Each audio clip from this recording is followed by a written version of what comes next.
출애굽기 20장 1절입니다. 이제 오늘 말씀 십계명 말씀인데요. 오늘 말씀뿐만이 아니라 계속 이어지는 말씀 속에 십계명을 필두로 해서 여러 가지 법에 대한 이야기들이 나옵니다. 그 법에 대한 이야기가 23장까지 계속돼요. 그리고 24장에 이 언약식을 마무리하죠. 그러니까 무슨 말이냐면 19장 어제 그제 말씀서부터 24장까지가 전체가 언약식인데 그 언약식 중에 십계명과 율법이 나오고 있다 하는 것을 우리가 의미하는 겁니다. 우리가 어제 말씀을 보면 모세가 시내산 꼭대기에 하나님과 시내산 아래에 있는 백성 사이를 왔다 갔다 하면서 계속 하나님의 말씀을 전해주고 백성들이 아멘 아멘 하고 그대로 살겠다 하고 언약식을 하는 그런 모습을 봤어요. 몸을 정결하게 하고 이런 내용이죠. 그리고 24장에 가보면은 그 언약식이 이제 마무리를 해요. 그래서 12기둥을 세우고 피를 뿌리고 언약서를 낭독하고 언약서를 낭독했다라고 하는 24장 7절의 그 언약서라는 것이 지금 20장 오늘 말씀 십계명서부터 23장까지 전체의 십계명과 율례 전체를 낭독을 했다 하는 거죠. 그리고 언약의 피를 뿌리고 언약식을 마무리한 뒤에 그 다음에 하나님 앞에서 먹고 마시는 십계명의 두 돌판을 주시고 먹고 마심으로써 언약식을 마무리를 합니다. 그런 내용 중에 이제 오늘 이 20장의 십계명 이야기가 나오고 있는 거죠. 그러니까 십계명의 의미가 뭐냐 하는 것을 우리가 좀 생각을 해봐야 한다. 그걸 말하는 겁니다. 이 십계명은 이거를 지키면 너희가 내 백성이다, 백성이 된다가 아니라 내 백성인 너희는 이렇게 살아야 하고 이렇게 지켜야 한다. 이걸 이야기하는 거예요. 앞에와 뒤에는 다르죠. 앞에는 이게 십계명과 율법이 조건이 된 거고 뒤에 이야기는 백성이기 때문에 언약의 백성이기 때문에 이것을 지켜라 하는 조건이라기보다는 어떤 백성으로서의 마땅한 삶에 대한 이야기를 하고 있는 겁니다. 그래서 율법은 구원의 조건이 아니에요. 언약의 조건, 구원의 조건 이런 것이 아니라 언약 백성이기 때문에 주시는 삶의 백성의 삶을 이야기하는 것입니다. 마치 주례사하고 비슷한 거죠. 결혼식을 하려고 갔는데 결혼 주례자가 이렇게 살아라 저렇게 살아라 하는데 사실은 둘이 결혼을 하기로 이미 약속을 하고 주례사에게는 이제 주례사가 하는 말을 지키면 결혼을 하는 거고 안 지키면은 결혼을 못 하는 거고 이게 아니라 이미 결혼하기로 약속된 사람에게 이제 결혼한 부부는 이렇게 살아야 된다 하고 결혼의 의미를 말해주는 것과 비슷한 거예요. 그래서 이 십계명과 율례들을 어떻게 이해를 해야 하는가가 아주 중요한 부분입니다. 그래서 이제 이 말씀을 하신 분이 하나님인데 이 19장부터 24장에서 하나님은 어떤 위치에 있느냐면 언약의 당사자입니다. 신랑에 해당되는 거죠. 그리고 백성들은 신부에 해당되고 그래서 신랑이 너는 이제부터 내 신부로 나의 아내로 살게 될 텐데 우리 집안의 가풍은 이런 거다 하고 가르쳐 주는 것이 십계명이 전체 가풍을 요약한 거라면 십계명 이후에 내일 말씀 18절서부터는 이것을 조금 더 구체화시키는 그런 내용이라고 말할 수 있어요. 그러니까 구약의 법 개념은 지키지 않으면은 안 되는 어떤 그런 지키지 않으면은 너는 구원 못 받아 이런 것이 아니라 네가 당연히 그 구원받은 백성으로 언약의 백성으로 당연히 지키면서 살아야 될 어떤 그런 것을 말하고 있는 겁니다. 그래서 이 언약이라고 하는 것이 이 출애굽기에서는 이 언약식을 시내산의 언약식을 하기 이전에는 이스라엘 백성들이 애굽의 종이었어요. 근데 시내산에서 언약식을 한 이후에 이스라엘은 종이 아니라 하나님의 신부예요. 그래서 신분 관계가 이 언약으로 확실하게 바뀌는 거죠. 출애굽기를 보면 이게 뚜렷해요. 구원 자체만 말하려고 하면 유월절과 홍해로 끝나버리는 거죠. 탈출이라는 의미에서는 홍해 사건으로 끝난 거예요. 그런데 굳이 가나안 땅으로 직진해서 북쪽으로 안 가고 살짝 이 동쪽에 가까운 남쪽으로 이렇게 살짝 내려오면서 시내반도 끝머리에 있는 시내산까지 가거든요.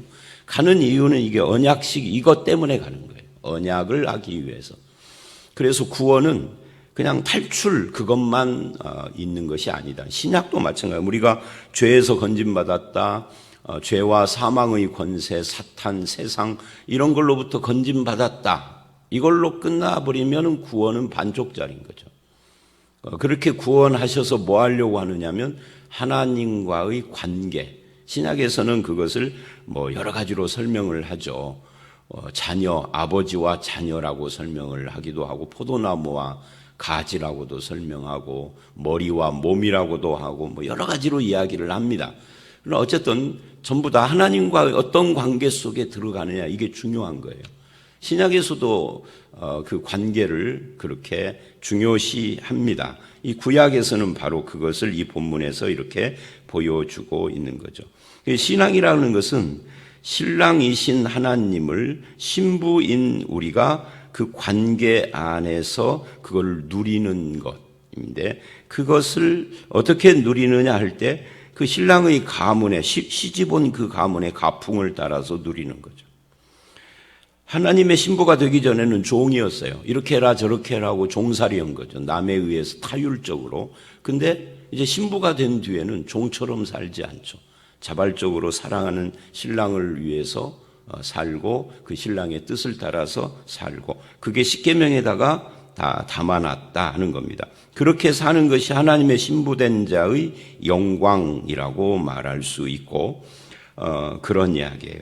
그래서 이 십계명이라고 하는 이 십계명과 법이라고 하는 것은 우리가 생각하는 그런 세상의 법 개념하고는 좀 다른 겁니다. 그래서 이제 신약에 오면은 자꾸만 이스라엘 백성들이 이 법을 법 조문에 매여 가지고 문자 하나하나 그 조문 따지면서 사람을 정죄하고 이러는 것에 대해서 그걸 율법주의라고 규정을 하며 율법의 뜻, 율법에 담긴 하나님, 신랑 되신 하나님의 뜻이 뭐냐, 그 마음이 뭐냐 이거를 자꾸 이야기를 하는 거예요. 그리고 법정신이라고 하는 거죠. 예수님도 그래서 십계명을 비롯한 모든 율법은 두 가지다. 하나님 사랑, 이웃 사랑이다. 십계명도 1계명부터 4계명까지는 하나님 사랑이고 5계명 이하는 이웃 사랑인 거죠. 이웃을 사랑하려면 너 자신처럼 사랑해야 되니까 나 자신에 대한 사랑, 뭐 정확히 말하면 내가 하나님의 사랑받는 자라는 것에 대한 그런 인정 이런 것이 필요하게 되는 거죠. 그래서 이 십계명은 다시 이제 십계명으로 와서 십계명은 이걸 지키면 뭐 구원받는다가 아니라 구원받은 백성인이 지켜야 된다 이렇게 되는 거라고. 십계명을 지키면 그 다음에 뭐 유월절 어린 양이 나오고 홍해를 건너는 것이 그 다음에 나오는 것이 아니에요. 홍해 건넌 뒤에 십계명이죠 지금. 이런 순서도 굉장히 중요합니다. 그래서 십계명이 이제 둘로 나눠졌다고 앞에 말씀을 드렸는데 먼저 1절을 보면 하나님이 말씀을 한다 이르시되 그 다음에 2절 하나님이 누구신가를 맨 먼저 말씀을 하세요. 나는 너를 애굽 땅 종되었던 집에서 인도하여 낸 내 하나님 여호와니라. 지금부터 말하는 3절부터 말하는 십계명과 18절 이하에 말하는 율례들을 잘 지키면 내가 너를 건져냈게가 아니라 건져낸 여호와가 너에게 말한다. 순서가 그렇잖아요. 그래서 이게 이제 법을 주시는 하나님이 누구신가에 대한 말씀인데 그 가운데 너를 인도하여 낸 그 다음에 두 번째 너의 하나님 여호와니라. 십계명 지키면 너의 하나님이 아니라 너의 하나님 여호와가 이제부터 십계명을 말하는 거예요.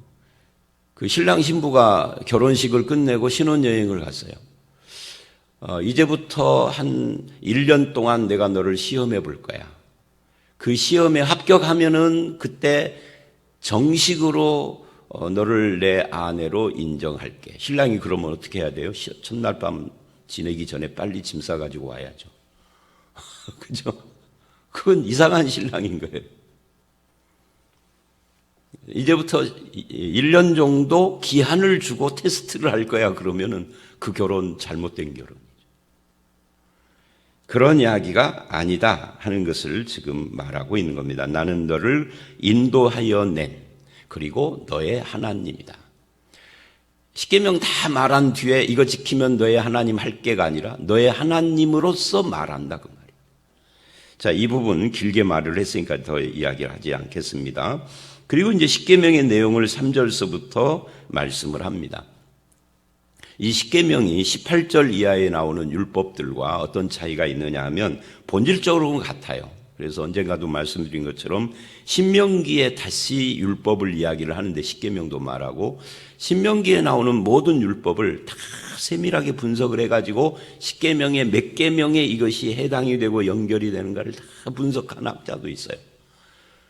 참 이제 후학들 또는 후학까지는 뭐해도 후배들이나 다른 사람들이 참 감사하죠. 근데 저보고 그거 하라 그러면 참 못할 것 같아요.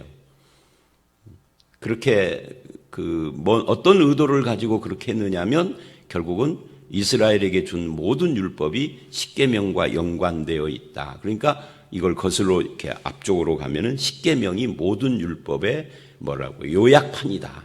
이렇게 말을 할 수가 있는 거죠. 그러니까 우리나라가 아니라 세상식으로 말하면 이 헌법에 해당되고 헌법을 풀어낸 것이 법률인 거잖아요. 그래서 법률 중에 뭔가가 잘못됐으면 헌법 소원을 해서 그 법률을 뜯어 고치는 거죠. 60일 안에 뜯어 고쳐야 돼요. 우리나라 법이. 뭐 그런 거하고 비슷한 거라고. 근데 이제 하나님이 주신 법은 뜯어 고칠 리가 없죠. 왜? 하나님이라고 하는 완전하신 분이 주셨기 때문에 십계명과 율법이 서로 저촉되거나 뭐 충돌하거나 그러지는 않아요. 인간이 이해를 잘못해서 충돌처럼 보이는 경우는 있을 수 있겠지만, 자, 이제 사설을 길게 했는데요. 이제 십계명을 보면 3절서부터 11절까지는 앞에 네 계명입니다. 하나님과의 관계를 정한 그런 내용이죠. 신랑이 신부에게 지금 이렇게 말을 합니다. 너는 다른 신을 너에게 두지 말아라. 이 다른 신을 바꿔서 다른 남자라고 말을 하면은 더 이해가 쉽죠. 너는 이제부터 내 아내니까 다른 남자를 네 마음에 품지 말고 행동으로도 마음으로도 그러지 말아라. 이렇게 시작을 하는 거예요. 그게 우상 숭배인 거죠. 그리고 너의 남편 대신 하나님을 착각해가지고 형상 만들지 말아라. 그런 내용들이에요.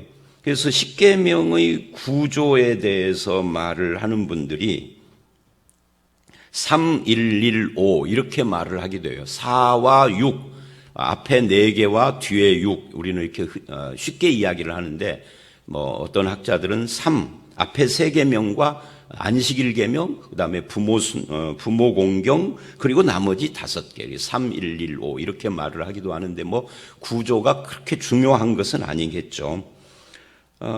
그래서 이제 이 앞에 3계명은 순전히 하나님을 향한 절대적인 사랑을 표현하는 거고요.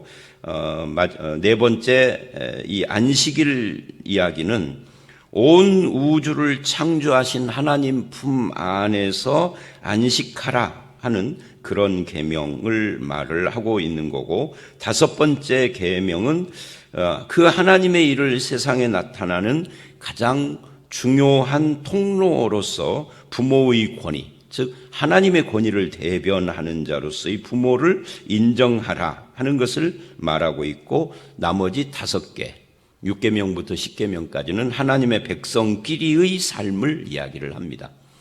하나님의 백성끼리의 이웃을 말하는 거예요. 일단 최초로 뭐 이것이 더 확장되면은 하나님의 백성 아닌 온 세상을 향한 것이 될 수도 있는데, 일단은 하나님의 백성끼리의 삶을 말하고 있다라고 할 수 있습니다. 그래서 첫 번째, 나 외에 다른 신을 두지 말아라. 당연한 거죠. 하나님 이외에 다른 신이 없어요. 성경은 일관되게 그 이야기를 합니다. 근데 하나님께서 다른 신이라고 지칭을 한 것은 다른 신이 있어서가 아니에요. 사람들의 마음과 삶 속에 자꾸 다른 신을 두는 거죠. 두지 말아라. 왜? 없는 신을 왜 두느냐. 그리고 너는 내 아내잖아. 내 아내가 다른 남자 자꾸 생각하는 기분이 얼마나 나쁘겠어. 이렇게 이야기를 하는 거죠. 그러니까 두 가지입니다. 다른 신은 없습니다. 없는 허상을 찾고 숭배하려고 하는 이것과 하나님이 신랑인데 신랑 이외에 다른 신, 다른 남자를 찾고 쳐다보는 이 잘못된 행습, 이런 것들에 대해서 안 된다라고 탁 못 박은 거예요. 하나님이 너무 마음이 너그러워서 다 포용한다라는 식으로 말하는 사람들이 있어요. 그런 사람들이 기가 막힌 것이 학자들이라고 그래요. 성경학자 그래요. 그렇지 않아요. 성경은 하나님께서는 질투하시는 하나님이에요. 다른 문제, 다른 모든 문제는 포용적이고 넓을지 몰라도 자기 아내가 다른 남자 쳐다보는 것만큼은 절대 너그럽지 않아요. 하나님을 오해하시면 안 됩니다.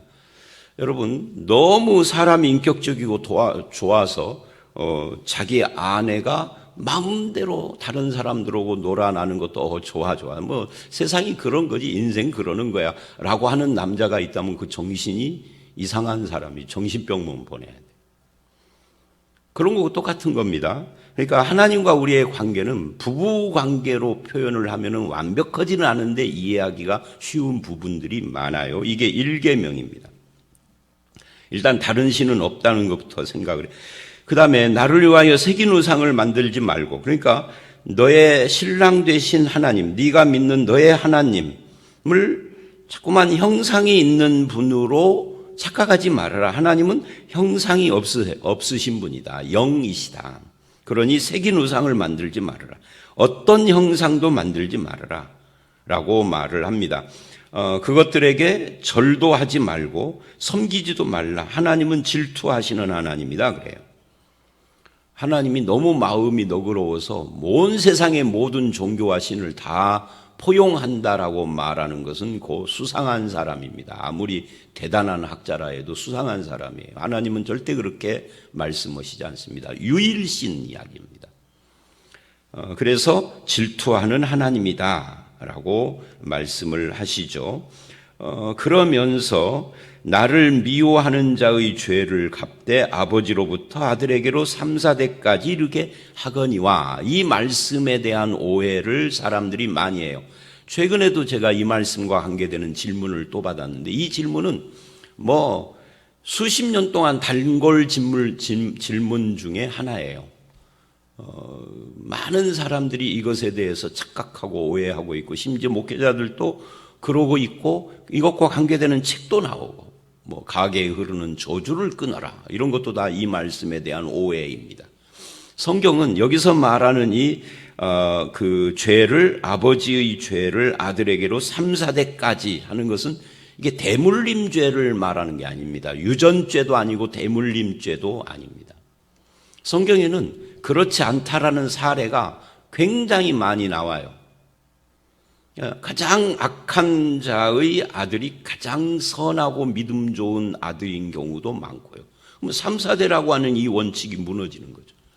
그래서 여기서 우리가 질문을 해야 돼요. 그 다음에 하나님의 계명을 지키는 자에게는 1000대까지 은혜를 베푸느니라는데 안 그래요. 그렇지 않은 경우 많아요, 성경에.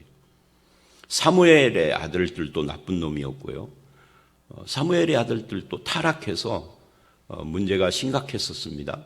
그 외에 뭐 다윗의 아들들 사이에서 일어난 일은 뭐 우리가 너무 잘 아는 이야기고요. 그 아들 솔로몬도 마찬가지고, 뭐 그 외에도 많이 있습니다. 히스기야의 아들들, 요시야의 아들들도 다 나쁜 놈들이었어요. 그냥 보통 나쁜 놈들이 아니라 그냥 사악한 놈들이었어요.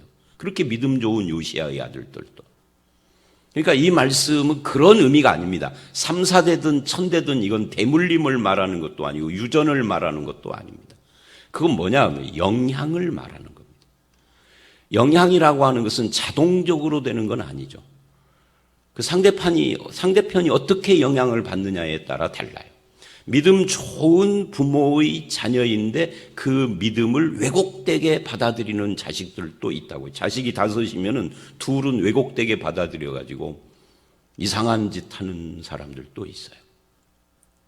그러니까 이런 거죠. 아버지는 그렇게 술꾼이고 어머니는 그렇게 신실한 신앙인이었는데 자식들 중에 한 놈은 우리 아버지가 우리 어머니 때문에 뭐 이렇게 나가는 사람도 있는 거예요. 근데 다른 자식은 우리 어머니 아버지 때문에 너무 고생을 하고 신앙으로 살았어오고 그 신앙을 긍정적으로 받아들이는, 이 완전히 같은 자녀인데도 완전히 달라요. 이 실제 사례가 있어요. 그런 일들이 많아요. 그래서 이것은 자동 대물림이나 유전을 말하는 게 아닙니다. 근데 이게 어떻게 가능하냐고. 요즘처럼 핵가족 시대에는 이해가 안 되는 거죠. 왜? 부모는 전주 살고 자식은 서울 살고 뭐 어떤 자식은 부산 살고 이러니까 1년에 뭐 기껏 만나봐야 대여섯 번, 여섯, 일곱 번도 못 만나잖아요. 2번 명절 때, 생신 때, 4번, 그리고 무슨 일이 있을 때. 아마 생각하기에는 뭐 한 5번, 6번 만나는 가정들도 많을 거예요. 그러니까 영향받을 일이 없어요. 근데 요 십계명을 주던 이때뿐만 아니라 지금부터 우리나라도 한 3, 40년 전까지만 해도 4, 50년 전까지만 해도 이렇게 대가족이 몰려 살았다고요. 이스라엘이 진을 칠 때에는 이제 지파별로 치고 지파 안에 가문별로 치고 가문 안에 가족별로 쳐요.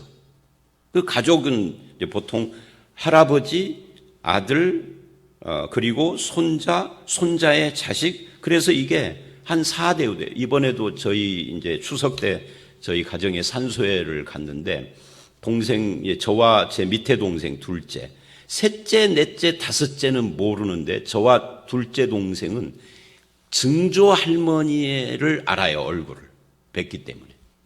근데 셋째, 넷째는 모르더라고. 돌아가셨기 때문에 모르는 거죠. 그러니까 둘째는 나만 아는 줄 알았더니 둘째는 나도 증조 할머니 얼굴 뵀어 하고 말을 하더라고. 그러니까 우리 시대보다 훨씬 더 결혼을 일찍 하던 시대를 생각을 해보세요. 고조도 알 수 있어요. 장수하는 사람이라면. 그러니까 3대, 4대 정도, 뭐 많으면 5대까지도 하늘탈이해서 텐트를 이렇게 쭉 원형으로 치고 그리고 살았단 말이에요. 이 울타리 안에. 광야의 나그네 삶을 살 때에도. 정착을 하면은 이게, 담이 되겠죠. 그런데 광야를 지날 때는 담이 없으니까 텐트를 이렇게 반달 모양이나 아니면은 뭐 그렇게 치는 거예요. 그리고 여기를 입구로 해놓고, 들어오고 나가고 그러는 거예요. 그러니까 이 울 안에서는 할아버지나 아버지의 모든 삶을 다 공유하고 바라보는 거죠. 우상을 숭배하는지 무슨 형상 같은 거 놓고 품 안에 뭐 마스코트 같은 거 놓고 그거 가지고 자꾸 뭘 뒤에서 빌고 있는지, 그거 손자가 쓱 지나가다가 뭐 무슨 자치기 놀이를 하다가 저기가 넘어갔는데 가보니까 할머니가 그 뒷뜰에서 뭘 이상한 건 놓고 빌고 있는 거예요. 그런 것들을 보고 배우면서 영향을 받는 거 이야기를 하는 겁니다. 그래서 이것이 자동 대물림이 아니다.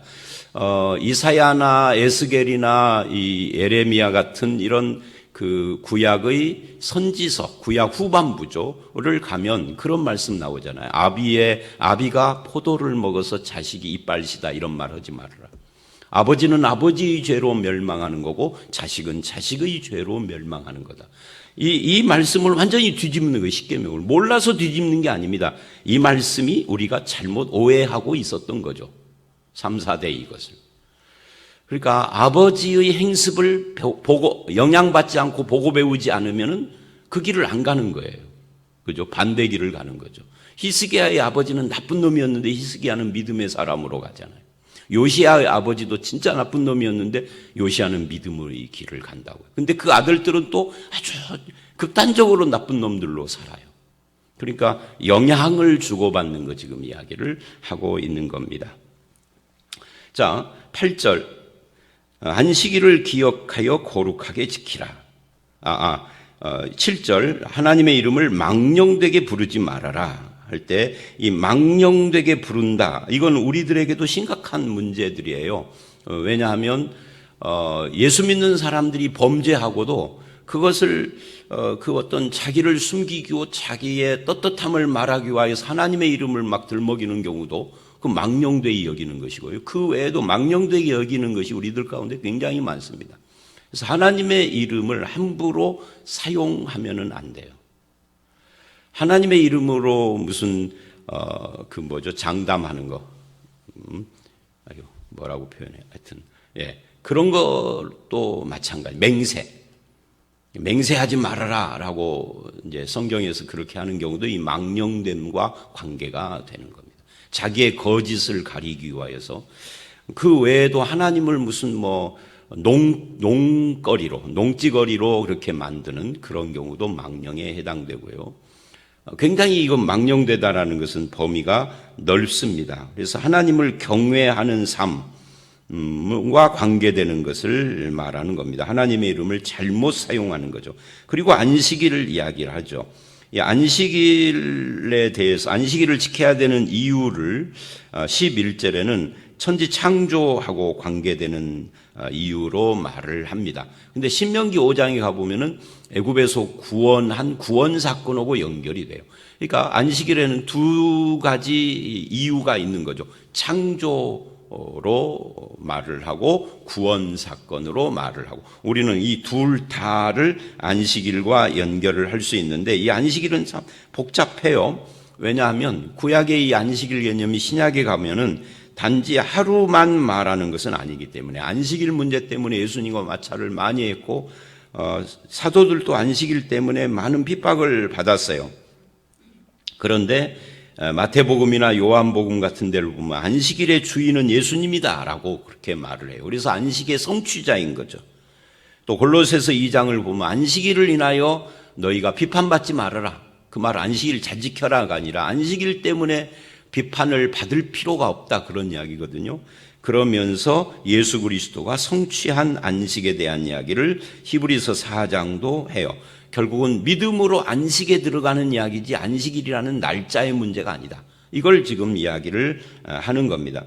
그런데 이제 그것을 설명으로 하면은 사람들이 잘 못 알아들어요. 그러니까 안식일이라고 하는 날짜를 주어서 그날을 쉼으로써 우리 인생을 살아가는 힘이 하나님으로부터 오는 거구나. 그 하나님은 창조의 하나님, 창조 하나님도 6일 창조하고 7일째는 안식일로 주었어. 그 다음에 신명기 가면은 구속, 하나님의 구속으로 그걸 연결을 한 거죠. 그리고 이 모든 것이 창조와 구속의 안식일의 이유가 예수 그리스도 안에서 통합해서 완성된 개념, 성취의 개념으로 나오는 겁니다.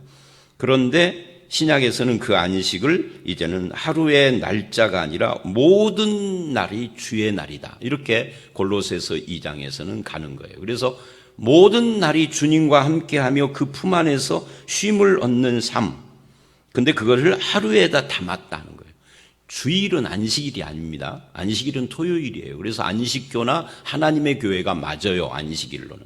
근데 우리는 그들을 이단이라고 합니다. 왜? 그들은 그림자를 붙잡고 율법주의에 빠져 있는 거거든요. 예수 그리스도가 실체인데 예수님이 온 뒤에는 토요일 안식일이 아니라 주일로 바뀐 것도 아니에요. 예수 그리스도 안에서 안식을 이루고 그 안에서 주일은 우리가 예배드리는 날, 모이는 날로 정한 거죠. 신약 성경에 주일을 안식일로 대체했으니 이 날이 안식일이다, 이렇게 말하는 본문이 없어요. 하나님을 만나고 예배하는 날, 결국 이제 십계명에서도 안식일이 하나님을 만나는 날이죠. 하나님을 예배하는 날이고 주님 안에서 안식을 누리는 걸 상징하는 날이기도 하고요. 자, 그리고 이제 5계명서부터 10계명인데 이건 전부 다 이웃사랑과 관계되는 것을 말하는 겁니다. 전자인 이 4계명을 기초로 해서 후자인 6개의 계명이 주어진, 하나님과의 관계가 온전해야 인간관계도 온전해진다 하는 것을 보여주는 거고, 인간 상호관계의 첫 출발이 부모를 공경하는 것입니다. 그리고 살인하지 말라. 이것은 이제 예수님께서 미움까지도 확장을 해서 긍정적으로는 이웃을 사랑하는 거 이야기를 하고, 간음, 이건 마음의 간음, 음욕까지도 이야기를 하고요. 도둑질하지 말라, 이거는 거짓과 탐욕에 대한 이야기고, 이제 16절에 거짓 증거, 진실한 삶을 이야기를 하고, 17절에 탐심을 다시 말을 함으로 마무리를 합니다.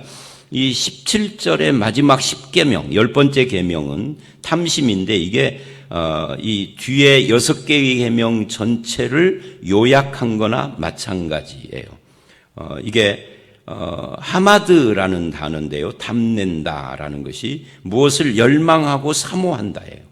무엇을 탐내느냐가 참 중요하다 하는 거죠. 이웃의 것을 탐내지 말고 하나님이 주신 것으로 만족하는 삶을 살아라. 그래서 바울은 자족을 이야기했던 거예요. 여기까지 십계명 이야기인데요. 이 십계명은 결국은 이거를 지키면 구원받는다가 아니라 구원받은 백성은 어떻게 살 것인가 하는 것을 말하고, 신약에 오면은 그대로 그 정신이 우리들에게 이전되어 있죠.